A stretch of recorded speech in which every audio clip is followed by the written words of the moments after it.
Hi everyone, and welcome to Truth Over News. We now know with certainty that the FBI actively worked to alter the outcome of a US presidential election, again. But as the larger ramifications of their actions are being digested, some additional questions come to mind. How did the FBI know the New York Post was about to run a story on the laptop? Was the FBI's cover-up of Hunter's laptop also related to Trump's first impeachment trial?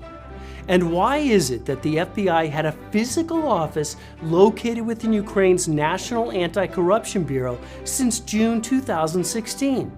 And finally, the big question. Was the subsequent FBI investigation of Hunter designed to actually protect Joe and Hunter Biden? And perhaps more importantly, protect the FBI? In a letter to Inspector General Michael Horowitz, Senator Ron Johnson recently disclosed that whistleblowers alerted him that FBI officials intentionally undermined efforts to investigate Hunter Biden. Johnson noted that after the FBI obtained Hunter's laptop, local FBI leadership told employees, "You will not look at that Hunter Biden laptop." The supposed reason given for this inaction? The FBI was not going to change the outcome of the election again. Which is certainly some strange logic to use, because by choosing not to investigate the Hunter Biden laptop, the FBI did, in fact, directly impact the outcome of an election. But as we now know, the truth is far worse than Johnson's letter indicates. During an infamous interview with Joe Rogan, Mark Zuckerberg casually admitted that the FBI approached Facebook just before the New York Post broke its story on the Hunter laptop, warning of a pending dump of Russian disinformation. Bear in mind that the New York Post story broke in October 2020. The FBI had physical possession of Hunter's laptop since at least December 2019, almost a full 11 months. And they had likely seen the laptop's data several months earlier when they were contacted in July 2019 by the computer shop that first had Hunter's laptop. The FBI factually knew the laptop was real. The FBI, I think, basically came to us, some folks on our team, and was like, hey, just so you know, like, you should be on high alert. We thought that there was a lot of Russian propaganda in the 2016 election. We have it on notice that basically there's about to be some kind of dump. These revelations come on the heels of a multitude of allegations leveled by Senator Grassley that have been repeatedly discussed on the show. Grassley disclosed that FBI officials sought to falsely portray as disinformation evidence that was provided to the FBI regarding derogatory information related to Hunter Biden's financial and foreign business activities, even though some of that information had already been or could be verified. Grassley also disclosed tampering by senior FBI and Justice Department officials in politically sensitive investigations ranging from election and campaign finance probes across multiple election cycles. To make matters even worse, in August 2020, the FBI endeavored to label an investigation by Grassley and Johnson as advancing Russian disinformation. In response to Zuckerberg's admission, the FBI later issued a sort of non-denial denial, saying they can only alert a private entity of a potential threat, not require it to take action. Which is precisely why the FBI went to Facebook, given that Zuckerberg had already paid $400 million to impact the 2020 election in favor of Biden. Also note that the FBI uses the word threat to describe Hunter's laptop, which the FBI had held for 11 months and knew with certainty that it was real. The only threat posed by the laptop was to Biden's candidacy, as it held emails confirming that he shut down the investigation into Ukrainian energy firm Burisma. Trump's lawyer, Rudy Giuliani, had been leading the charge on investigating the Hunter laptop. Notably, Giuliani has also been the subject of a federal investigation that may have begun as early as 2018. Additionally, a number of people with whom Giuliani was working with have been targeted by the Treasury Department.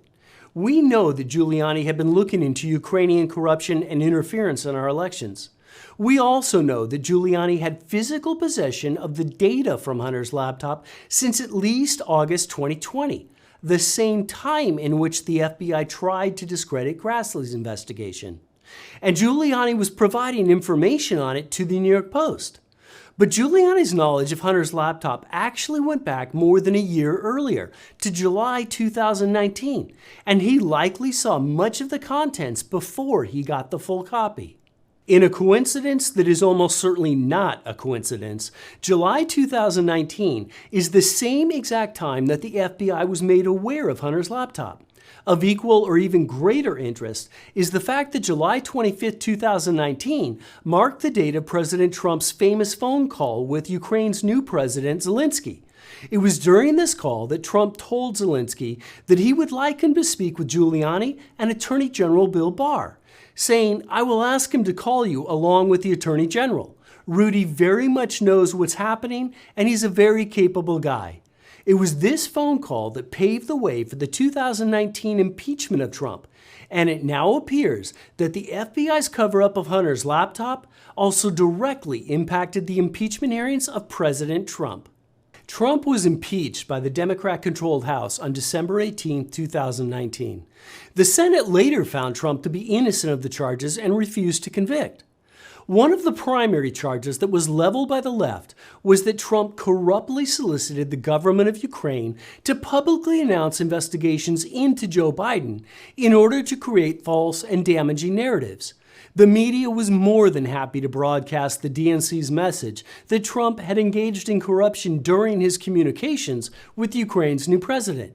But an examination of the actual phone transcript shows a somewhat different story. Trump told Zelensky that there's a lot of talk about Biden's son, and that Biden stopped the prosecution of Burisma owner Nikolai Zlochevsky. And a lot of people want to find out about that, so whatever you can do with the Attorney General would be great. Trump's claims were factually correct. As vice president, Biden demanded the removal of Ukrainian prosecutor Viktor Shokin by Petro Poroshenko, who at the time was the president of Ukraine. And the details behind Biden's demand resided on Hunter's laptop.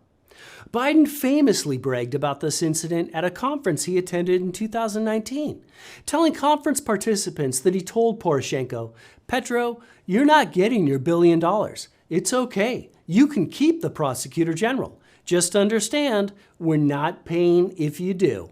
I was supposed to announce that there was another $1 billion loan guarantee. And I had gotten a commitment from Poroshenko and from Yatsenyuk that they would take action against the state prosecutor, and they didn't. So they said they were walking out to press conference. I said, "No," I said, "I'm not going to, we're not going to give you the $1 billion." They said, "You have no authority. You're not the president." The president said. I said, "Call him." I said, "I'm telling you, you're not getting the $1 billion." I said, "You're not getting the $1 billion. I'm going to be leaving here." And I think it was, 6 hours? I said, "I'm leaving in 6 hours. If the prosecutor's not fired, you're not getting the money." Well, son of a bitch. Got fired.